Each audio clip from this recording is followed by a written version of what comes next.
Sports magazine का Sunday शुमारा लेकर हम आपकी खिदमत में हाजिर हैं।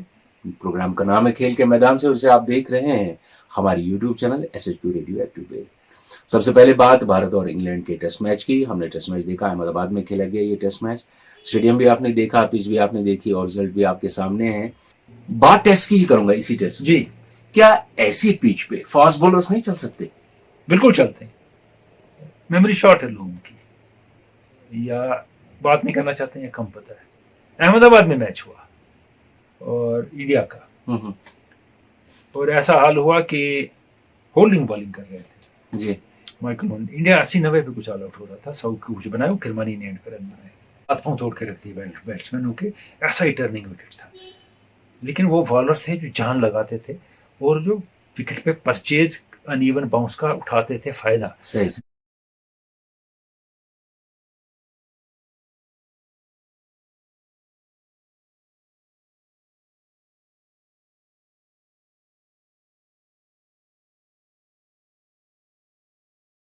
मैंने 1000 बार देखा और मैं कह चुका हूं इस प्रोग्राम में, जो क्लास एक्ट होता है फास्ट बॉलिंग का, वो क्या करते हैं, अनइवन विकेट पे वो सत्यानाश करते हैं बैट्समैन का। आप नहीं खेल पाते हैं उनको, क्योंकि उनके पास स्पीड होती है, स्पीड कम नहीं करते हैं। मैंने पहले कहा, डेल स्टेन यहाँ आए, डेल स्टेन पाकिस्तान गए, श्रीलंका गए, एक प्लेयर को टिकने नहीं दिया। 10-10 विकेट ले जाते थे मैच में स्टेन, इन्हीं विकेटों पे। उसके बाद रॉबर्ट्स आए यहाँ, उन्होंने किसी को खेलने नहीं दिया। एंडी रॉबर्ट्स ने, मार्शल ने खेलने नहीं दिया। तो ऐसे फास्ट बॉलर जो हैं जिनके पास पेस है, वो उसका फायदा उठाते हैं। और अनइवन बाउंस तो पेस में भी डेंजरस है, डबल पेस भी डेंजरस है, तो उसे बैट्समैन खौफ भी खाता है। और हाई कैलिबर फास्ट बॉलर उन्हीं को तो कहेंगे ना। बिल्कुल, एंडरसन है बेमिसाल फास्ट बॉलर, लेकिन स्विंग बॉलर है, ज्यादा पेस नहीं है उनकी। वो विकेट लेते हैं, बिल्कुल ऐसी बात नहीं, ना लें, लेकिन जहां जो जिसको आप खिला रहे हैं 100 की स्पीड, 150 की स्पीड के लिए, या बुमराह जैसे खिलाड़ी को, या आर्चर जैसे खिलाड़ी को, they should be threatening on any wicket, not on only on those wicket जहां बाउंस मिले फास्ट हो। वहां तो दूसरे बॉलर पे विकेट ले लेंगे। इस टेस्ट मैच में आपने लीच को देखा, लीच अच्छे बॉलर हैं, बहुत अच्छे, लेकिन उनमें कंसिस्टेंसी की कमी है बहुत ज्यादा। वो मैं लगातार कह रहा हूं पहले प्रोग्राम से, जब से सीरीज शुरू होगी। देखिए, स्पिनर का काम ये है कि ये बैट्समैन को खिलाएं एक जगह और खिलाते रहें एक जगह, और वहीं खदशात पैदा करें बाहर जाने के, अंदर आने के, सीधी बॉल जाने के। इनकी एक बॉल अच्छी जगह गिरती है, बैट्समैन खेलता है, दूसरी लेग पे गिरती है। सही। इनकी डायरेक्शन का मसला बड़ा सीरियस है। अगर लेंथ का नहीं भी हो, वो डायरेक्शन से तो बैट्समैन को रिलीफ मिलता रहता है। 1 रन मिल गया, कुछ हो गया, तो बैट्समैन बंधता नहीं है किसी में। जो आपने देखा अक्षर पटेल ने किया, उन्हें सीधी बॉलों पे विकेट लिए उनने, क्योंकि उन्होंने एक जगह बांधा बैट्समैन को। ये बांध नहीं पाते हैं बैट्समैन को। आते हैं अब सवालों की जानिब। जी, कुछ सवाल आज के प्रोग्राम में भी हम शामिल करेंगे, क्योंकि जिन दोस्तों ने सवाल लिखे होते हैं वो बड़े इश्तियाक से देखते हैं प्रोग्राम की कब हमारा सवाल आएगा। ये जो सवाल है, मलिक अयाज सवाल पूछते हैं कुलगाम से, लिखते हैं कि क्या वजह है कि फेडरर, नडाल और जोकोविच 2005 से तकरीबन सारे ग्रैंड स्लैम टूर्नामेंट जीत रहे हैं और ये सिलसिला जारी है। सही कह रहे हैं आप। बीच में बावरिंका एक आध मरे, एक आध आपने भी लिखा, टूर्नामेंट जीत जाते हैं ग्रैंड स्लैम का, बाकी यही सिर्फ जीतते हैं। ऐसी डोमिनेशन बहुत कम रही है for a longer period of time. एक खिलाड़ी की डोमिनेशन रही है। एक पीरियड में भी ऑनबोर्ड की डोमिनेशन थी, जिमी कॉनर्स की थी, सैम्प्रास की थी, थोड़ी देर अगासी की थी, बाकी स्टेफी ग्राफ की और नवराटिलोवा की, लाजवाब फॉर लॉन्ग पीरियड। लेकिन अपोजिशन भी खतरनाक था, तो या पियर्स होते थे जो चलते थे, ऐसा दौर आया है। लेकिन इतनी डोमिनेशन के इनके बगैर कोई कुछ ना जीते, ये हमने नहीं देखी है टेनिस में, ओपन एरा में। और इसमें 1-2 चीजें खास हैं। क्ले के मास्टर है नडाल, वो जीत गए। ग्रास के मास्टर हैं फेडरर, वो तो उनके नाम है ही। जोकोविच दोनों में ठीक है, ज्यादा ग्रास में और इसमें है हार्ड कोर्ट में, तो उनके वहां चांसेस बन जाते हैं। और इनकी हमें दाद भी देनी होगी, 30s में है, लेट 30s में है, फिट है आज भी, और ईगर टू विन है फिट के साथ। ये भी कमाल की बात है। और वही बात है ना, असल में जब वो चीज अंदर है तो इंसान को देखिए ना, हमने देखा 70s में, हमने देखा कि जब जॉन न्यूकॉम्ब वगैरह, रॉड लेवर का एरा खत्म हो रहा था, तो जिमी कॉनर्स एमर्ज हुए, उनको बोर का चले जाया, मैकनरो पैदा हो गए, इवान लेंडल, नस्ता से एक के बाद एक खिलाड़ी आता रहा। फिर उसके बाद आए बेकर, स्टिच, बेकर के साथ एडबर्ग के साथ एक फौज आई स्वीडन से, जिसमें मैट्स वेलेंडर भी थे। फिर आगे अगेसी, सैम्प्रास वो आते हैं, जिम कोरियर बीच में आते हैं, फिर क्ले कोर्ट स्पेशलिस्ट आते हैं, ब्रुगेरा, थॉमस मुस्टर, बाकी, लेकिन एक स्पेशलिस्ट एक फील्ड का वो जीतता है, दूसरा कोई और जीतता है। बिल्कुल ये सही। तीनों बंदे तीनों फील्ड के स्पेशलिस्ट, और उसमें एक तो फ्रेंच ओपन छोड़ता ही नहीं, 13 बार जीत गया है। तो ये पहले नहीं देखा गया है, ऐसा हाल नहीं देखा गया है। और तुम्हें ज्यादा डोमिनेशन रही है, जैसे मैंने कहा पहले वो इवान गोलागोंग, बाद में इवान कॉली बनी, फिर उनको क्रिस एवर्ट ने चैलेंज किया तो वो हारने लगी उनसे। फिर उसके बाद आपके सामने नवरात्रिलोवा का एरा है, ग्रेटेस्ट एवर टेनिस प्लेयर है मर्दों औरतों में। फिर उनको स्टेफी ग्राफ पैदा हो जाती हैं, वहाँ से मोनिका शेलिस पैदा हो जाती हैं, बाकी आते हैं चैलेंज करते हैं। फिर सरीना सिस्टर्स आती हैं बहुत देर के बाद, उससे बीच में ये जेनिफर कैप्रियाटी, हैना हार्डिन, किम क्लाइस्टर्स, एरंचा सैंचेज वकारियो, लेकिन टाइटल डिस्ट्रीब्यूट होते हैं, टाइटल पे कब्जा, ये कमाल है। पिछले प्रोग्राम में जब हमने क्विज पूछा था तो हमने एक बात कही थी जी। अपने चंद दोस्तों से, जिससे हमारे कुछ दोस्त नाराज हो गए। उसमें से डारोफ हैं। डारोफ कहते हैं कि हम आपको ज़माने से फॉलो कर रहे हैं, आपके प्रोग्राम, आप दोनों के प्रोग्राम सुनते हैं, आपसे बहुत ज़्यादा प्यार करते हैं। आपने कहा कि आप सिर्फ गूगलर्स हैं, आपने गूगल से ही आप देखते हैं।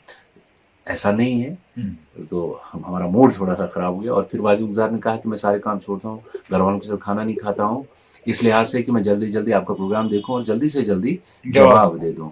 तो आपने हमें कहा कि आप सिर्फ गूगल से ही देखते हैं, ये अच्छी बात नहीं है। देखिए एक बात है, हम शुक्रगुजार हैं आपके, आप हमें फॉलो करते हैं, प्रोग्राम देखते हैं, पसंद करते हैं, और रिस्पेक्ट म्यूचुअल है, हम भी आपकी उतनी इज्जत करते हैं। बिल्कुल सही, बिल्कुल सही। लेकिन आप कह सकते हैं ये नजरें मिला के मुझसे, इनसे, कि ये सारी इन्फॉर्मेशन आपके पास है, आप कभी गूगल नहीं करते हैं? नहीं करते हैं। आप इतने बड़े जीनियस हैं, या मैं इतना बड़ा जीनियस हूँ? नहीं, हम सबको इन्फॉर्मेशन ढूंढनी पड़ती है। बिल्कुल सही। और मैंने उधर आपके जवाब में लिखा, हम चाहते हैं इसका दायरा बढ़ जाए, बिल्कुल दायरा बढ़ जाए कि हर बार वही 10 या 12 नाम जवाब देने वाले ना रहें।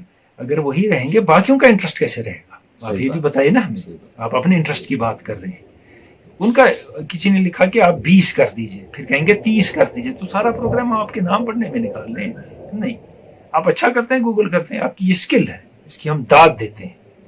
मगर ये करते हैं कि हम कोशिश ऐसी करेंगे कि हमारी जो पार्टिसिपेशन है वो ज़्यादा हो जाए क्विज में, और डिग्री ऑफ डिफिकल्टी सवालों की बढ़ जाए। बट शफात ने हमें ये राय दी है कि आप मंसूर अली खान पटौदी साहब के बारे में एक सेगमेंट बनाइए। बहुत अच्छी राय है, बहुत सही बात है मौसर। मैं बारहा उनकी बात करता रहता हूँ, तो आप सोचते होंगे ये किसकी बात करता है इतनी। मैंने वो पहले क्रिकेटर हैं जिनने बायोग्राफी लिखी थी इंडिया में, 71 या 72 में उन्हें टाइगर स्टेल लिखी थी, 100-125 पेज हैं वो, तो वो भी पढ़ लेनी चाहिए अगर मिलेगी कहीं, मैंने भी पढ़ी है। तो ऐसे ही बाकी प्लेयर्स की बायोग्राफीज भी पढ़ सकते हैं आप, लेकिन हकीकत ये है कि टाइगर पटौदी पे बात होनी चाहिए। और अब आते हैं आज के प्रोग्राम के सेगमेंट की जाने। एक फुटबॉलर है चुन्नी गोस्वामी, मैं कहता हूँ क्रिकेटर है। तो चुन्नी गोस्वामी के बारे में जावेद परे क्या कुछ कहते हैं, उन्होंने एक सेगमेंट तैयार किया है। भारतीय फुटबॉल की तारीख में एक अहम और यादगार नाम चुन्नी गोस्वामी का है। सबिमल गोस्वामी या चुन्नी गोस्वामी भारत के एक ऐसे पेशेवराना फुटबॉलर थे जिन्होंने न सिर्फ अपने क्लब मोहन बगान बल्कि आलमी सतह पर भारत की कौमी फुटबॉल टीम की भी क़यादत की। साथ ही उन्होंने मुल्क को एशियन गेम्स और ओलंपिक्स में भी रिप्रेजेंट किया है। चुन्नी गोस्वामी रवां साल 30 अप्रैल को 82 साल की उम्र में वफात पा गए। उनकी मौत उनके टीम मेट पीके बनर्जी की मौत के एक माह बाद वाक़ा हुई। पीके बनर्जी, चुन्नी गोस्वामी और तुलसीदास बलराम उस मशहूर फॉरवर्ड लाइन का हिस्सा थे जिसने 1962 की जकार्ता एशियन गेम्स में 11 में से 9 गोल स्कोर किए। 1958 से लेकर 1962 तक जो 16 मैचेस इन तीनों ने इकट्ठे मिलकर खेले, उनमें भारत ने 12 जीते। इस अरसे में भारत ने आलमी मुकाबलों में जो 36 गोल स्कोर किए, उसमें तो 20 इसी तिगड़ी ने दागे। इन 20 में 7 तो अकेले चुन्नी गोस्वामी ने स्कोर किए। दुबले पतले चुन्नी गोस्वामी बड़ी महारत के साथ गेंद पर कंट्रोल करते थे। इंतहाई फुर्ती और तेज़ रफ्तारी के साथ वो गेंद को ड्रिबल करते हुए आगे ले जाते थे। मुखालिफ टीमों के दिफाई खिलाड़ियों को अपने कोचेज़ की तरफ से ख़ास हिदायत होती थी कि गोस्वामी का सामना करते हुए नज़र गेंद पर रखें, न कि उनकी टांगों पर, नहीं तो गेंद हासिल करने की उम्मीद छोड़ ही दें। भारतीय फुटबॉल के एक मशहूर कोच सैयद रहीम इंतहाई सख्त किस्म के कोच माने जाते थे, लेकिन चुन्नी के लिए उनके दिल में ज़बरदस्त लगाव था। اور وہ ان کی بہت زیادہ عزت کرتے تھے۔ ایک مرتبہ چنی گوسوامی قومی ٹیم کے کیمپ میں تھوڑا دیر سے پہنچے تو ایک کھلاڑی نے سید رحیم کی توجہ اس طرف مبذول کرائی کہ گوسوامی دیر سے کیوں آئے ہیں، تو سید رحیم نے اس کھلاڑی سے کہا ان کی طرح کھیلو، پھر میں تمہیں بھی دیر سے آنے کی اجازت دیا کروں گا۔ چنی گوسوامی نے اپنے عالمی فٹ بال کیریئر کا آغاز 1958 کی ایشین گیمز میں میانمار کے خلاف کیا۔ اپنے پہلے ہی میچ میں گول سکور کر کے انہوں نے دنیائی فٹ بال کے دروازے پر زوردار دستک دی۔ 1964 تک انہوں نے بین الاقوامی سطح پر 36 میچز کھیلے، جن میں گوسوامی نے 13 گول سکور کیے۔ اسی عرصے کے دوران بھارت 1960 کی روم اولمپکس میں ایک بہت قریبی مقابلے میں ہنگری سے ہارا، تاہم جکارتا کی 1962 کی ایشین گیمز میں بھارت نے سبھی حدیں پھاندتے ہوئے فائنل جیت لیا اور سونے کا تمغہ حاصل کیا۔ چنی گوسوامی نے ٹورنامنٹ میں 3 گول سکور کیے۔ بھارت کے دوسرے صدر جمہوریہ سروپلی رادھا کرشنن چنی گوسوامی کے بہت بڑے فین تھے۔ ایک مرتبہ ڈیورینڈ کپ کے فائنل میں سروپلی رادھا کرشنن بطور چیف گیسٹ آئے تھے۔ چنی گوسوامی کو دیکھ کر جٹ سے بولے، میں چنی کو پھر سے دیکھتا ہوں، آپ تو ہر مرتبہ فائنل کا حصہ ہوتے ہیں۔ چنی گوسوامی نے اپنے پورے فٹ بال کیریئر میں صرف ایک فٹ بال کلب کی طرف سے کھیلا، وہ فٹ بال کلب موہن بگان کا ہے۔ 1946 سے لے کر 1968 تک وہ لگاتار اسی کلب کی طرف سے کھیلتے رہے۔ اس کلب کی طرف سے کھیلتے ہوئے گوسوامی نے 200 سے زائد گول سکور کیے۔ اسی عرصے میں 1963 سے لے کر لگاتار 3 سال موہن بگان نے ڈیورینڈ کپ جیتا۔ بنگال نے ان کی ٹیم میں موجودگی کے دوران 3 مرتبہ سنتوش ٹرافی جیتی۔ فٹ بال کے ساتھ ساتھ چنی گوسوامی کئی اور کھیلوں میں دلچسپی رکھتے تھے۔ ٹینس اور چیس کے علاوہ وہ کرکٹ کے بھی زبردست کھلاڑی تصور کیے جاتے تھے اور فٹ بال کے بعد انہیں سب سے زیادہ شہرت کرکٹ سے ہی ملی۔ چنی گوسوامی نے اپنے فرسٹ کلاس کرکٹ کیریئر کی شروعات 1962-63 کے رانجی ٹرافی سیزن سے کی۔ وہ دائیں ہاتھ کے بلے باز ہونے کے ساتھ ساتھ دائیں ہاتھ کے میڈیم پیس بالر بھی تھے۔ چنی گوسوامی نے 2 مرتبہ بنگال کی طرف سے رانجی ٹرافی کا فائنل کھیلا، تاہم دونوں مرتبہ انہیں ممبئی کے خلاف ناکامی کا مخ دیکھنا پڑا۔ 1968-69 کے فائنل میں چنی گوسوامی نے پہلی اننگ میں 96 اور دوسری اننگ میں 84 رنز بنائے، تاہم اجیت واڈیکر کی سینچری نے ممبئی کو پہلی اننگز میں لیڈ کی وجہ سے چیمپئن بنا دیا۔ 1972 میں ممبئی کے خلاف رانجی ٹرافی کے فائنل میں گوسوامی نے ٹیم کی قیادت کی، تاہم گواسکر اور شیوالکر کی ممبئی کی ٹیم نے اس فائنل میں بھی میدان مار لیا۔ دسمبر 1966 میں چنی گوسوامی کو ایسٹ اور سینٹرل زون کی اس مشترکہ ٹیم میں شامل کیا گیا جسے ویسٹ انڈیز کی ٹیم کے خلاف سہ روزہ میچ کھیلنا تھا۔ چنی گوسوامی نے میچ میں 8 وکٹیں حاصل کیں اور ان کی ٹیم نے غیر متوقع طور پر ویسٹ انڈیز کو اننگز کی شکست سے 2-4 کیا۔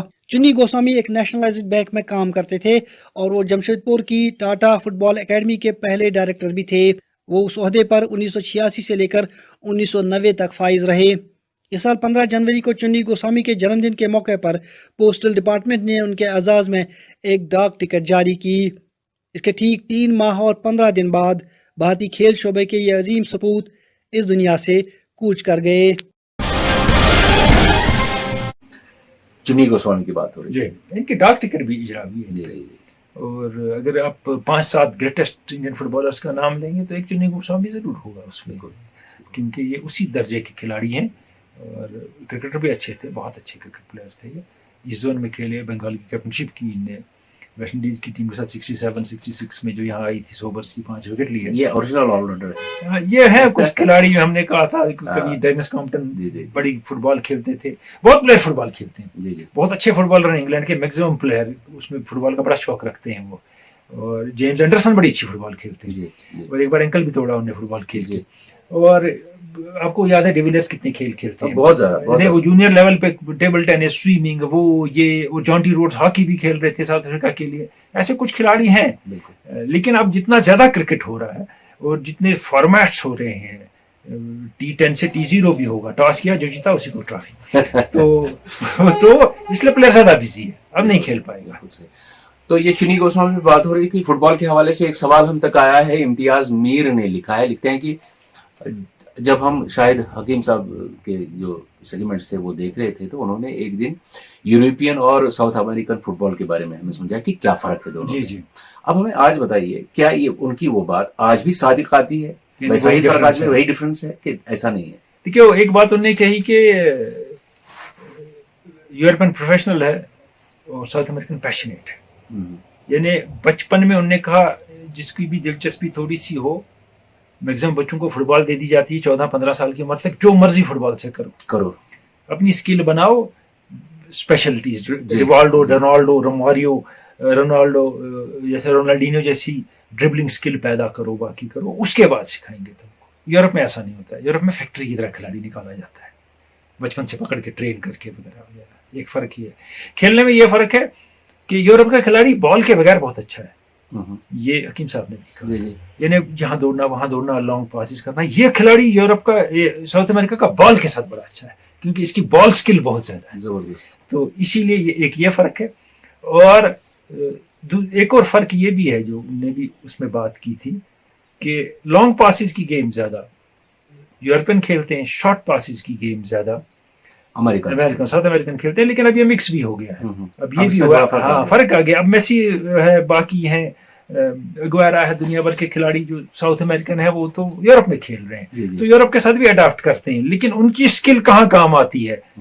जब वो बॉक्स में पहुंचते हैं या गोल के आसपास, जो इंडिविजुअल स्किल है उससे गोल हो जाता है वहां।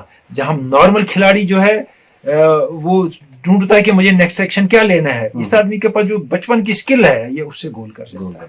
सही बात है, बहुत अच्छी बात आपने कही। और अब आते हैं हम आज के क्विज की जानिब। हमने आपसे एक सवाल पूछा था, एक कोट दिखाया था, एक कोट किसने किसके बारे में कहा है ये आपको बताना था, और बहुत सारे दोस्तों ने सही जवाब दिया है। जिन 10 दोस्तों ने सबसे पहले जवाब दिया उनके नाम में पढ़ूंगा, लेकिन पहले हम ये बताएंगे कि कोट किसने किसके बारे में लिखा था। देखिए, ये जो कोट था, ये कोट है नारी कॉन्ट्रैक्टर ने कहा है, ये विनू मानकर के बारे में। वो जो अब जब हम इंडिया के ऑलराउंडर्स की बात करते हैं, 2 ही मेरे नाम जहन में आते हैं, पहले विनू मानकर, दूसरे कपिल देव। बिल्कुल, आप जाके देख सकते हैं डिफरेंट साइट्स पे विनू मानकर की परफॉर्मेंस, ओवल का हीरो और बाकी जिंदगी में उतार चढ़ाव। वैसा प्लेयर पैदा नहीं हुआ दूसरा ऑलराउंडर इंडिया में। फिर मैं कपिल देव को इसलिए कहता हूँ, कपिल देव भी ग्रेट ऑलराउंडर है, लेकिन मनगढ़ की बात नहीं होती। हम करेंगे इस प्रोग्राम में। और अब उन 10 दोस्तों के नाम जिन्होंने सबसे जल्दी जवाब दिया। आप हैं आरिफ बाबा बसपोरा से, वाजिद गुलजार बांडीपुरा से, डारो पुरवारा चाडोरा से, शौकत अली आप पुलवामा से, शबीर अहमद ऋषि लथपुरा पुलवामा से, मुश्ताक लोन तुर्कोहंगाम शोपियान से, मलिक सरफराज सोनियम पटन, मीर जहरा सनोबर आप भी पटन से हैं, आबिद शफी मालबनपोरा सोपोर से, और जावेद इकबाल मीर सिकंदरपोरा पीरवा। और जो कुरानंदाजी के जरिए, लॉर्ड्स के जरिए सलीम के एंटरप्राइजेस गिफ्ट के विनर बने हैं, आप हैं शौकत अली पुलवामा। तो शौकत, बहुत मुबारक आपको जब हमारा दूसरा क्विज था तब विनर थे, और आज फिर विनर हैं, तो मुबारक आपको। और उन सबको भी जिनने कोशिश की जवाब देने की, जवाब दिया। और कुछ ने जवाब जो दिया था उसमें उनने मनकड़ लिखा था, उनको हमने रिजेक्ट किया, क्योंकि इनके बेटे अशोक मनकड़ भी खेले टेस्ट क्रिकेट, इनके एक और बेटे Rahul Mankad first class cricket खेले। ये बहू अशोक मनकड़ की बीवी इंडिया की नेशनल टेनिस चैंपियन थी, तो उनके बेटे हर्ष मनकड़ टेनिस खेले इंडिया के लिए, तो मनकड़ से काम नहीं चलेगा, तो इसीलिए उनको हमने रिजेक्ट कर दिया। तो विनू मनकड़ जिसने लिखा वो हमने सही, नारी कॉन्ट्रैक्टर विनू मनकड़, वो सही माना। और अब आते हैं आज के सवाल की जानिब। तो आज फिर एक साउंड बाइट आपके लिए, और आप बताएंगे ये किसकी आवाज है, और बस इतना ही बताइए।